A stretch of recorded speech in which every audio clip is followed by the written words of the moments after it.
자연은 왜 아름다움으로 가득 차 있을까?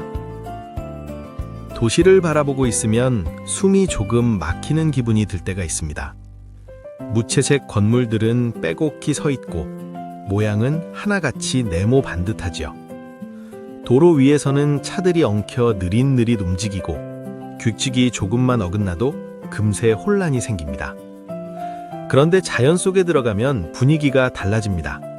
괜히 마음이 느슨해지고 굳이 설명하지 않아도 아, 예쁘다라는 말이 먼저 나오죠. 자연은 왜 이렇게 아름답게 느껴질까요? 자연의 아름다움은 두 가지 방향에서 살펴볼 수 있습니다. 하나는 눈에 보이는 모양, 대칭과 프랙털입니다. 다른 하나는 그 모양을 떠받치고 있는 보이지 않는 법칙, 항상성과 다양성이죠.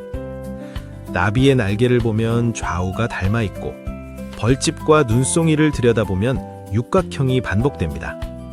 호랑이와 얼룩말의 줄무늬, 그리고 우리 몸의 구조에도 대칭이 숨어 있습니다. 대칭에도 여러 모습이 있습니다. 반으로 접으면 정확히 겹치는 반사대칭, 돌려도 처음 모습과 달라지지 않는 회전대칭, 해파리나 말미잘처럼 여러 방향으로 펼쳐진 방사대칭도 있죠. 그렇다면 자연은 왜 이렇게 대칭과 프랙터를 즐겨 사용할까요? 이유는 단순합니다. 효율적이기 때문입니다.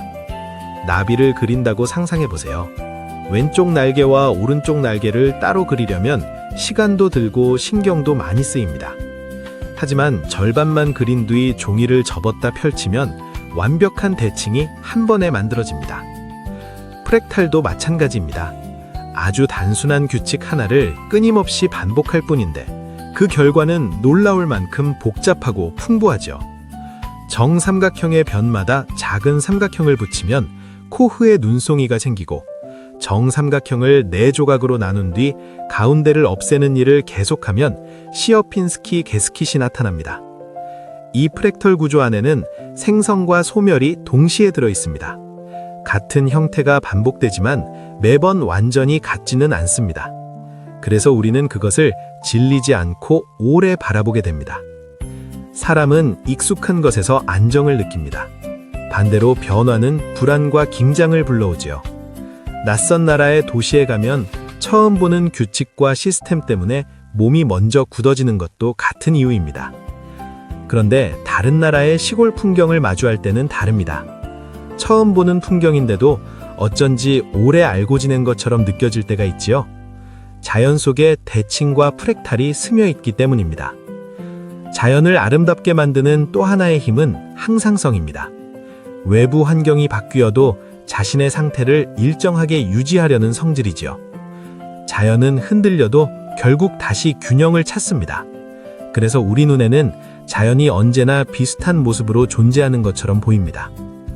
사람도 자연의 일부입니다. 더우면 땀을 흘리고 추우면 몸을 떨며 체온을 지킵니다. 혈압과 혈당을 일정하게 유지하려는 것도 모두 항상성의 한 모습이지요. 항상성이 무너지면 사람이 병들듯 자연도 병이 듭니다. 썩은 나무, 오염된 물, 황폐해진 땅은 아름다움과는 거리가 멀어집니다. 자연이 아름다운 마지막 이유는 다양성입니다.